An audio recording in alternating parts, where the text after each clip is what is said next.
अस्सलामुअलैकुम। एक छोटी सी लड़की थी आलिशा। वह पहले बहुत प्यारी, हंसमुख और अपनी अम्मी की आज्ञाकारी थी। लेकिन धीरे धीरे एक चीज उसकी जिंदगी पर पूरी तरह हावी होने लगी, मोबाइल।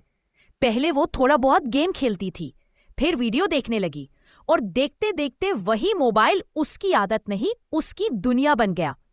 अब हाल ये था कि सुबह उठते ही मोबाइल, खाना खाते वक्त मोबाइल, चलते फिरते मोबाइल, रात को सोने से पहले मोबाइल।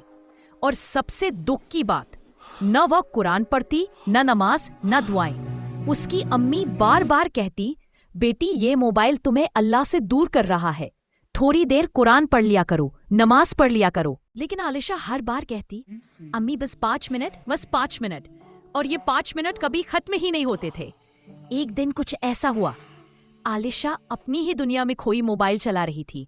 अम्मी ने उसे जोर से आवाज लगाई, आलिशा नमाज का वक्त निकल रहा है। लेकिन वे सुन भी नहीं पाई। अम्मी ने पास आकर मोबाइल ले लिया और गुस्से से बोली, मैंने कहा था ना तुम अल्लाह से दूर हो रही हो। आलिशा नाराज हो गई, अपने कमरे में जाकर रोने लगी और बोली, सब मुझ पर गुस्सा करते हैं, मोबाइल ही मेरा दोस्त है। उसने रजाई ओढ़कर मोबाइल वापस उठाया और फिर देर रात तक मोबाइल में लगी रही, यहां तक कि इशा की नमाज भी रह गई। उसी रात एक अजीब सपना आया। आलिशा सोई तो उसने सपना देखा, एक अंधेरा रास्ता, चारों तरफ सन्नाटा और वह अकेली चल रही है। अचानक उसे एक आवाज सुनाई दी, आलिशा तुम कहाँ जा रही हो? उसने पीछे मुड़कर देखा, एक चमकता हुआ नूरानी चेहरा, जैसे कोई फरिश्ता। उस फरिश्ते ने कहा, तुम्हें पता है तुम क्यों अकेली हो? क्योंकि तुमने कुरान छोड़ दिया, तुमने नमाज छोड़ दी, तुम हर चीज के पीछे भागी, बस अल्लाह को छोड़कर।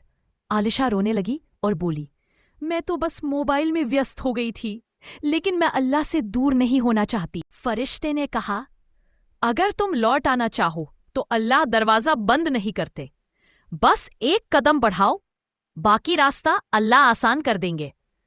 और अचानक वो नूर तेज होने लगा और आलिशा डरकर उठ बैठी। सुबह उसका दिल पूरी तरह बदल चुका था। उसने तुरंत मोबाइल एक तरफ रखा, वुजू किया और पहली बार दिल से फजर की नमाज पढ़ी। नमाज के बाद वो कुरान लेकर बैठी और रोते हुए बोली, या अल्लाह मैं वापस आ गई, मुझे माफ कर दीजिए। अम्मी ने जब उसे कुरान पढ़ते देखा, उनकी आंखों में खुशी के आंसू आ गए।